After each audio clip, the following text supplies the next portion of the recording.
They said she didn't belong on that floor, said her hands were too rough, her shoes too cheap, her smile too genuine for a place like that. But that night, under the gold lights of the city's most expensive rooftop, a wealthy family walked in with their deaf grandmother, unaware that everything about their evening was about to change. Because those same hands, the ones everyone overlooked, were about to speak in a way no one expected. And when they did, the world around her went silent. Because sometimes, the quietest people carry the loudest truth. Maya Lopez stood at the service sink of Lunaris, the tallest restaurant in downtown Chicago. Steam rose around her like fog as she scrubbed a row of wine glasses until they gleamed. Her reflection in the metal counter looked tired but steady. 23 years old, 5'2", and built for more endurance than muscle. She had worked her way up from cleaning tables to running the late shifts, but no matter how hard she tried, her manager, Miss Delaney, always found a way to remind her where she really belonged. That morning, as Maya was logging her schedule, Delaney's voice sliced through the clatter of dishes. "Lopez, you're not on the floor tonight." Maya turned, wiping her hands on her apron. "Yes, ma'am. I was told I'd serve table 9 for the gala," Delaney smirked. "Not anymore. That's for professionals, not kitchen help." The way she said kitchen help made the air grow colder. A few of the other waiters looked away. No one wanted to get involved. Then the door swung open. The general manager stepped in, holding a clipboard. "Delaney, Mr. Caldwell's office just called," he said. "He wants Maya to serve their family table tonight." "Special request." Delaney froze, the color draining from her face. "What? Why her?" "Apparently, the old lady in the party prefers someone who uses her hands." His words, not mine.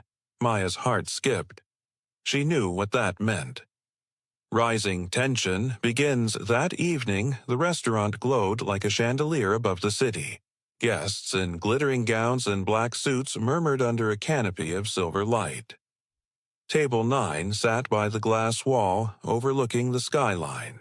The Caldwells, one of Chicago's wealthiest families, were already there. Mr. Caldwell, sharp suit, gray at the temples. His wife, elegant and distant, scrolling on her phone. And beside them, a woman with snow-white hair and eyes that searched every face with restless curiosity. Grandmother Caldwell. Maya took a deep breath, straightened her vest, and approached with her tray. "Good evening," she said, her voice soft but clear. "I'll be serving you tonight." Mr. Caldwell nodded absently. "We'll start with the house wine." "Yes, sir." But Maya's eyes stayed on the older woman who stared quietly, not responding. There was something in the way she tilted her head, the way her eyes darted between mouths that moved too fast. Then Maya realized, she's deaf. Her heart tightened. She remembered her brother, Leo, how his world had gone silent after the fever when they were kids. She remembered how she'd spent nights learning to speak with her hands so he'd never feel alone. Now, standing in front of this elegant woman forgotten at her own family's table, Maya felt that same tug in her chest. She put down the wine list and stepped closer, smiling gently. Then, with smooth, careful movements, she began to sign. "Good evening, ma'am. It's an honor to serve you." For a second, no one moved. Then Grandmother Caldwell's eyes widened. Her lips trembled. And slowly, beautifully, she signed back. "You know my language?" Maya nodded. "Yes, I learned from my brother." Tears filled the woman's eyes. "It's been years since anyone spoke to me without shouting." Mr. Caldwell froze mid-pour, his jaw slack. His wife lowered her phone, stunned. "What's happening?" she whispered. She's talking to my mother," Mr. Caldwell stammered. "With her hands." The two women continued, a dance of gestures and laughter. The grandmother's once frozen expression came alive, full of warmth and light. When Maya helped her order, she didn't just translate words, she translated belonging. Across the room, Miss Delaney stood by the bar, eyes narrowing. She'd spent years climbing this restaurant's ladder, and here was Maya, the dishwasher she'd tried to bury, glowing under the attention of their wealthiest guests. When Mr. Caldwell called for the manager, Delaney's heels clicked sharply across the marble. "Mr. Caldwell," she said, her smile tight. "I hope everything is satisfactory this evening." He looked up. "Satisfactory? It's outstanding. Your waitress, Maya, is it? Has given us the best service we've ever had here. My mother hasn't smiled like this in months." Delaney's lips barely moved. "Wonderful. We aim to please." But behind that smile was thunder. As she turned away, her eyes met Maya's across the room, cold, burning, and full of silent warning. When the night ended, the Caldwells left glowing reviews and generous tips. The kitchen buzzed with whispers about Maya, the dishwasher who had impressed the city's richest family. But as the last light flickered out, Delaney's voice echoed from her office door. "Maya. My office." Midnight. Maya stood frozen for a moment. Then she nodded. "Yes, ma'am." Her coworkers exchanged nervous glances. Everyone knew. Nothing good ever happened after midnight in Delaney's office. Still, Maya's steps were steady, because she'd learned long ago. From hospital lines, foster interviews, and endless double shifts, that calm was her armor. And deep down, she already knew this wasn't the end of the story. It was only the beginning. The restaurant slept in silence. The last bus had already rumbled down the street when Maya stood outside Miss Delaney's office door. The lights inside were sharp and cold, slicing through the glass panel like blades. She took one breath, then another. Knocked twice. "Come in." Delaney didn't look up when Maya entered. She was behind her desk, typing something with quick, angry motions. A mug of coffee sat beside her, untouched and gray. "Sit," she said flatly. Maya stayed standing. Delaney sighed, eyes still on the screen. "You think you did something special tonight?" "No, ma'am. I just did my job." Now Delaney looked up, and the smile that spread across her face wasn't kind. "Your job," she said slowly, "is to follow rules. Not to play hero at VIP tables." Maya stayed still, her hands clasped loosely in front of her. "You embarrassed me," Delaney continued. "You embarrassed this restaurant. You think people like the Caldwells want waitresses who wave their hands around like circus performers?" Maya's voice was calm. "Mrs. Caldwell was happy, ma'am. She told me so herself." Delaney leaned forward. "And I'm telling you this. Tomorrow, you're back in the kitchen. Permanently." She flipped through a folder on her desk. "Morning shifts every day 5 to 2. No weekends off. No floor duty. If you don't like it, the door's right there." Maya took a slow breath. Her heart was pounding, but her face didn't show it. "May I ask why?" "You're asking why?" Delaney laughed softly, the sound brittle as glass. "Because this place has a system, Lopez. A ladder. And you don't get to skip steps just because you know a few tricks. You don't belong up there with them." That last word, them, hung heavy in the air. Maya let the silence stretch. Then she said quietly, "Understood." Delaney narrowed her eyes. "That's all. No begging, no tears. No, ma'am. Just clarity." "Good," Delaney snapped. "Because I've seen girls like you before. All sweet smiles and good manners until they think they're special. Don't make that mistake here." Maya turned to go, but Delaney's voice followed, soft and poisonous. "Oh, and Maya, I heard about your brother, the deaf one. Those therapy bills must cost a fortune." Maya froze mid-step. "It'd be a shame," Delaney went on, "if something happened to your hours, or your paycheck." For a moment, the room went completely still. The humming of the refrigerator in the hall, the faint buzz of a flickering light. Nothing else. Then Maya said, her tone calm but edged with steel, "I understand perfectly, ma'am." She walked out, closed the door behind her, and only when she reached the staff locker room did she finally stop. Her hands were shaking, but not from fear. She pulled out her phone, opened her voice recorder, and whispered, "Report 1. Thursday, 11:58 p.m. Manager Delaney. Direct threats related to discrimination and my brother's disability." The red light blinked as her voice steadied. All interactions to be documented moving forward. She stopped the recording, saved it, and exhaled. Maya had learned long ago that the only way to fight people like Delaney was not with shouting, but with proof. The next morning, she arrived at 4:55 a.m., just as the city's first train rattled past. The sky was a pale gray, and a light snow was falling. Her hands were cold around the keys as she unlocked the kitchen door. She almost didn't notice the black car parked near the curb. "Maya?" A man's voice called softly. She turned. It was Mr. Caldwell, still in the same suit from the night before, his tie slightly loosened. "Sir?" she asked, confused. He smiled faintly. "Didn't mean to scare you. I wanted to see you before your shift started." "That's kind of you, sir, but I heard from one of the servers that you were reassigned to the kitchen," he interrupted. "Is that true?" Maya hesitated. "Yes, sir. Why?" She looked down at her hands. "Let's just say not everyone appreciated what happened last night." He studied her for a moment. "You handled yourself with grace. My mother hasn't stopped talking about you. She told me she hasn't felt seen in years." "That means a lot," Maya said softly. "I want to offer you something," he said. "We have events at our foundation, charity dinners, fundraisers. I'd like you to work for us, full-time, better pay, better hours. And," he added with a smile, "my mother will finally have someone she can talk to." Maya blinked. I don't know what to say." "Say yes." She laughed quietly. "Then yes," he handed her a card. "Call this number when you're ready to leave here.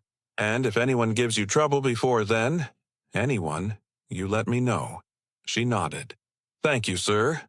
As his card disappeared into the gray morning, Maya stood there a long while, card in hand, snow melting in her hair. Inside, Delaney's voice echoed across the kitchen. "You're late, Lopez." Maya smiled to herself. "Right on time, ma'am." That afternoon, she washed dishes with quiet focus. But inside, she was building something, piece by piece, thought by thought. Every insult, every shift change, every threat. She wrote it all down in her notebook between orders. And though Delaney strutted past her, smug and certain, Maya's calm never broke. Because Delaney thought she was punishing a waitress. But she was actually teaching a strategist, and soon, very soon, she'd learn what that really meant. 2 weeks passed. 2 long, quiet, steady weeks. Every morning, Maya clocked in before dawn, tied her apron, and scrubbed dishes until her fingers wrinkled. She didn't complain, didn't argue, didn't even look up when Delaney walked by. And every night, she went home, backed up her voice recordings, and wrote down everything in that small brown notebook she kept hidden inside her locker. Her coworkers noticed the change. She smiled less, but her eyes carried a strange kind of peace, the kind that made people whisper. Something was happening, and nobody could quite name it. On the second Friday of her punishment shift, the kitchen door swung open. The air went still. Mr. Caldwell stepped in, his coat dusted with snow, followed by the restaurant's owner, Mr. Becker, a man rarely seen without a cigar and a frown. Every chef and server froze mid-motion. Delaney appeared from her office, her heels snapping against the tile like gunshots. "Mr. Caldwell," she said sweetly, "what an unexpected pleasure." "I won't take much of your time," he replied. "I came to discuss one of your employees." "Of course," Delaney said, glancing toward Maya.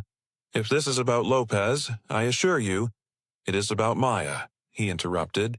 His tone was calm, but there was weight in every word. "She's been assisting my mother. We're offering her a new position, full-time with our family foundation." Delaney's smile faltered. That's surprising. I also wanted to ensure her transition here ends professionally, he added. No obstacles. No retaliation. Retaliation? Delaney let out a soft, fake laugh. Mr. Caldwell, you must be mistaken. We treat all employees fairly. Maya stood silently, wiping her hands with a towel, her heart steady. She didn't speak. She didn't have to. Mr. Becker's eyes shifted between them. Is there an issue, Delaney? None at all, she said quickly. Maya is, well, she's been a decent worker, perhaps. Not the most disciplined. Mr. Caldwell raised an eyebrow. Discipline? She handled our most important evening with grace while being insulted behind closed doors.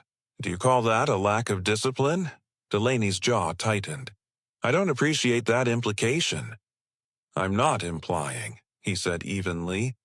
I'm stating. The room went still. Maya took one small step forward. Sir, she said quietly, if I may, I don't want any conflict. I'm grateful for this job. Truly, I only want to leave peacefully. Delaney smiled thinly.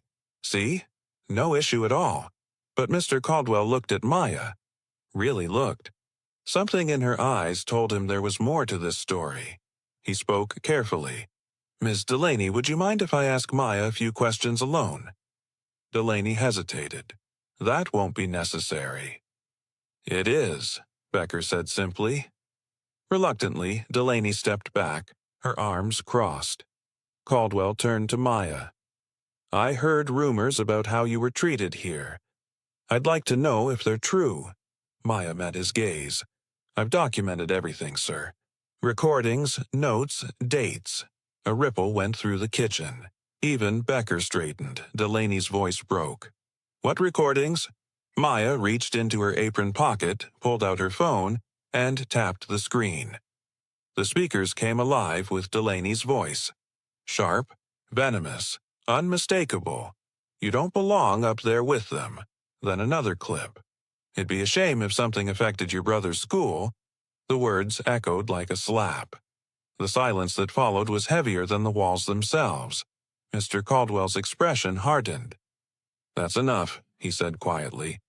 I've heard what I need to hear. Delaney's face turned pale. She's twisting things. That's taken out of context. Then let's hear the context, Maya said softly. She pressed play again. The recording continued. I've been here 12 years, Lopez. I know my place, and I know yours. People like you need to understand there are limits. No one breathed. Caldwell turned to the owner. Mr. Becker, if this is the kind of management you allow in your establishment, I'll be withdrawing my investment by end of week. Becker's cigar trembled in his hand. Now hold on, James. No, Caldwell said sharply. You hold on. This woman humiliated an employee, threatened her family, and represented your business in front of one of the city's most prominent clients. Delaney took a desperate step forward. You can't do this. She's just... Go ahead, he said, voice cold. Finish that sentence. Her lips parted, but no words came. The line she was about to cross had vanished beneath her feet. Clean out your office, Becker said finally. His tone was flat, final. You're done here, Delaney. Her eyes darted between them. Caldwell, Becker, Maya. The fury, the disbelief, the sheer collapse of everything she'd built burned across her face. Maya said nothing. She simply placed her phone back in her apron pocket and wiped her hands on her towel. Mr. Caldwell, she said calmly, thank you for standing up for what's right. He shook his head. No, Maya, thank you for teaching us what right looks like. Outside, the winter wind carried the smell of rain and smoke. Maya walked into the streetlight glow, her breath curling like silver ribbons in the air. The city below her felt different tonight. Softer somehow. Like it had finally exhaled in her pocket, the card from Mr. Caldwell was warm against her palm.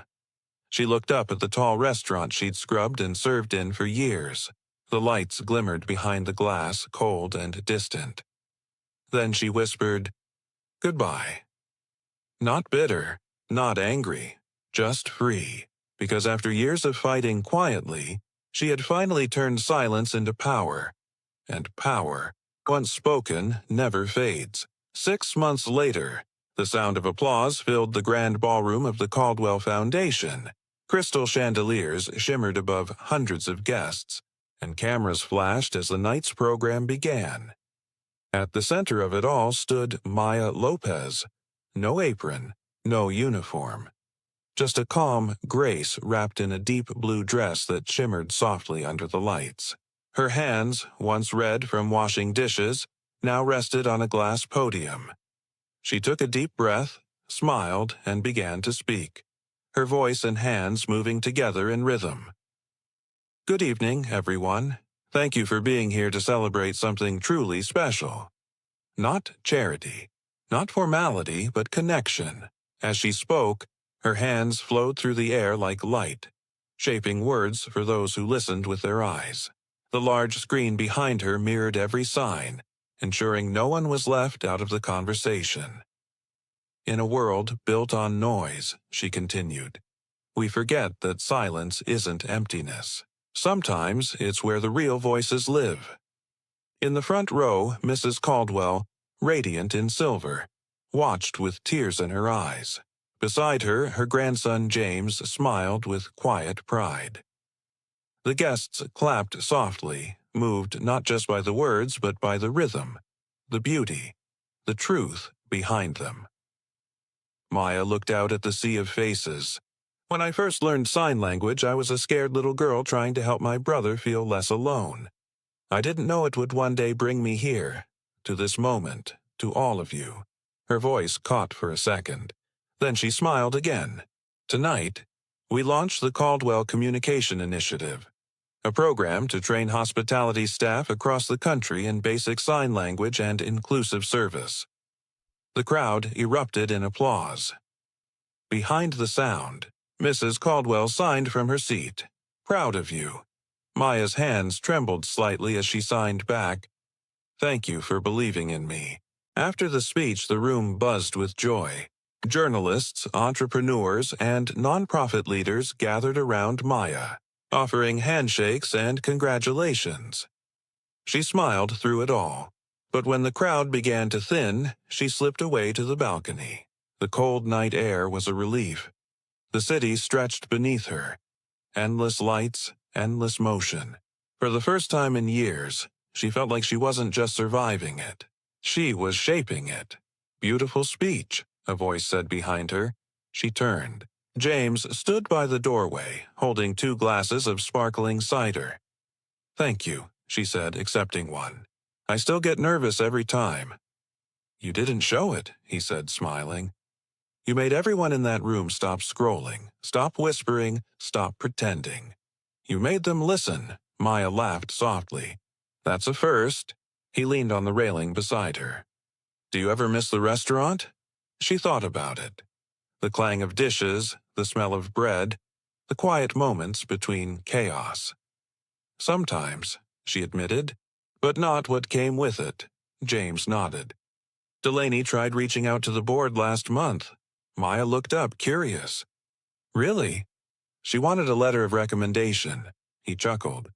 Didn't get it. Seems her recordings still live on the internet. Maya didn't smile. She didn't need to. I don't wish her harm, she said quietly. I just hope she learns. That's generous of you. It's survival, she said simply. Holding anger too long burns your own hands. He studied her for a moment. The calm strength, the quiet fire in her words. You know, he said softly, you changed a lot more than one restaurant. You changed the way my family sees people. My mother, my staff, even me. Maya looked out over the skyline. Maybe that's what healing looks like. One table at a time. They stood in silence for a while, the hum of the city below like a soft song. Later that night, back in her apartment, Maya placed her brother's photo on the kitchen counter. Leo was 17 now, smiling, bright-eyed, signing something playful at the camera. Her phone buzzed.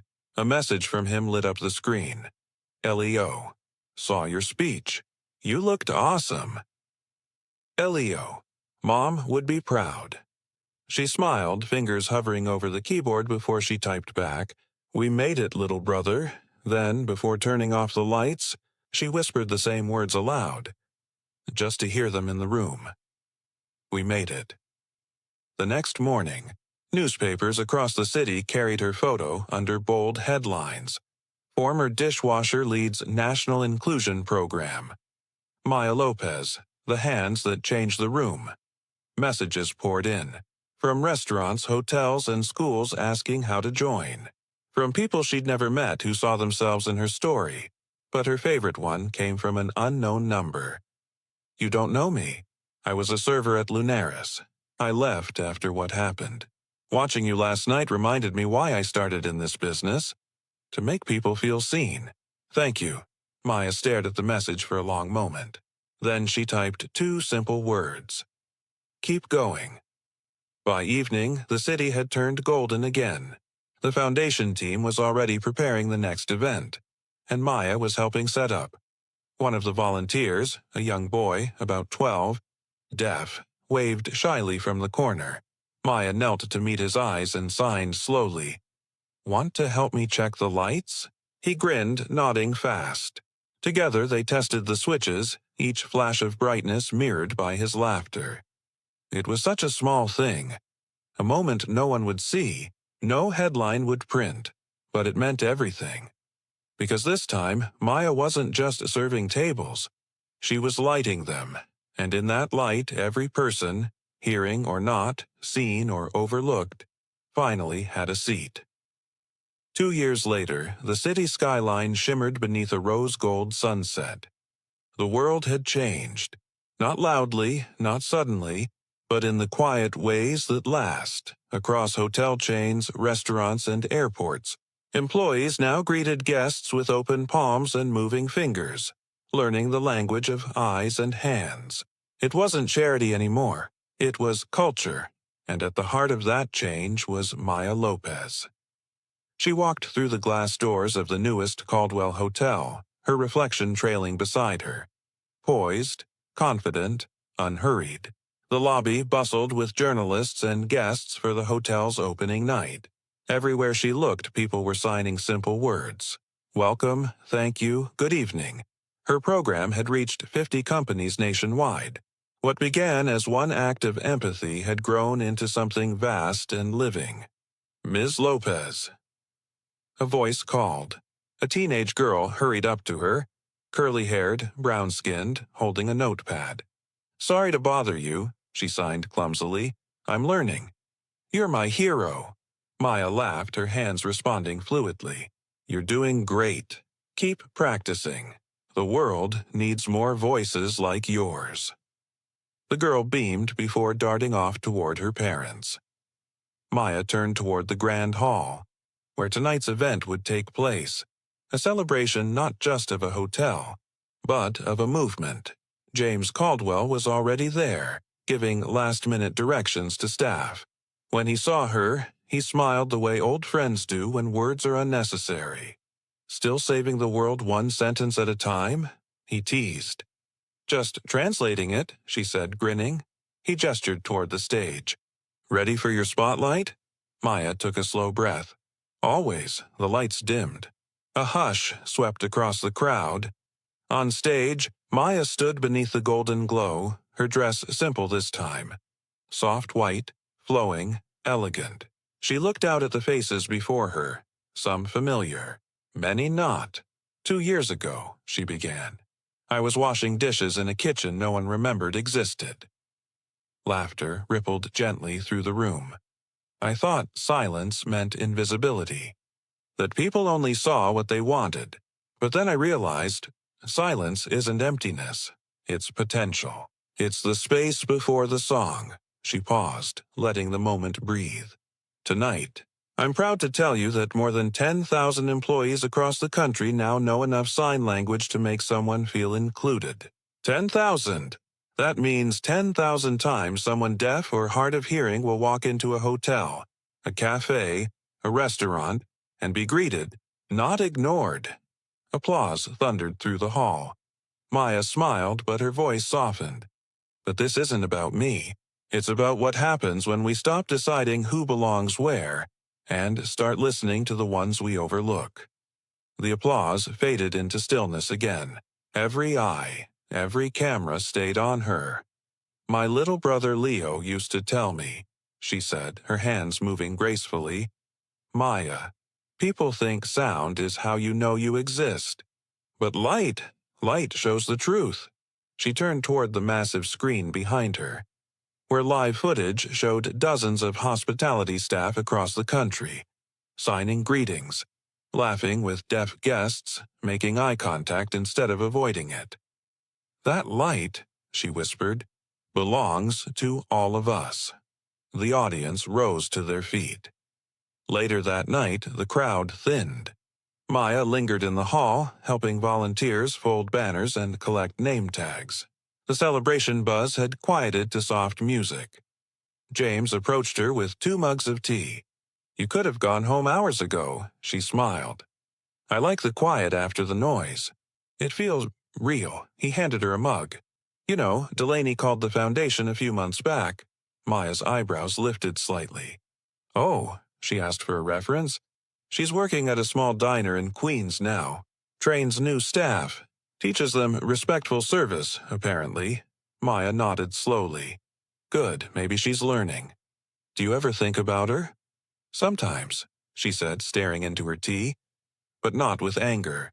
She was part of the path. Without her, I might never have found mine. He smiled. You always find a way to turn pain into something useful. She shrugged. That's what light does. It turns darkness into direction. When the hall was empty, Maya walked out to the terrace. The city stretched below, thousands of windows glowing like constellations. Her phone buzzed. A video message from Leo.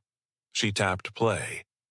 On the screen, he grinned, now in his college dorm, posters on the wall behind him. He signed quickly, excitedly. Hey, big sis. My professor showed your program in class today. Everyone clapped. They didn't even know you're my sister until I told them. I just wanted to say I love you. Keep going.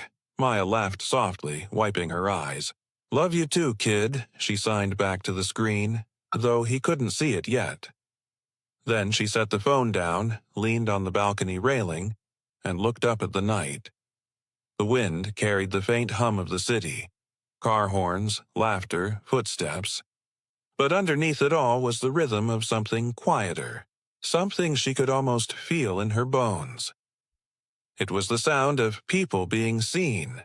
Somewhere across town, in that little Queen's diner, a middle-aged woman wiped down tables after closing. Her name tag read V. Delaney. The TV above the counter played a rerun of the Caldwell Foundation Gala. Maya's face filled the screen. Her hands signing gracefully as subtitles rolled beneath. Delaney paused, watching. Her jaw tightened, but not in anger. In memory. After a long moment, she whispered, She did it. And for the first time in a long time, she smiled. Small, real, tired, but honest. Back at the hotel, Maya turned to go inside. The lights behind her reflected across the terrace glass, scattering into dozens of tiny golden shapes. Each shimmer looked like a different version of her. The dishwasher, the server, the fighter, the leader, and she realized something quietly profound. She wasn't just one of them. She was all of them.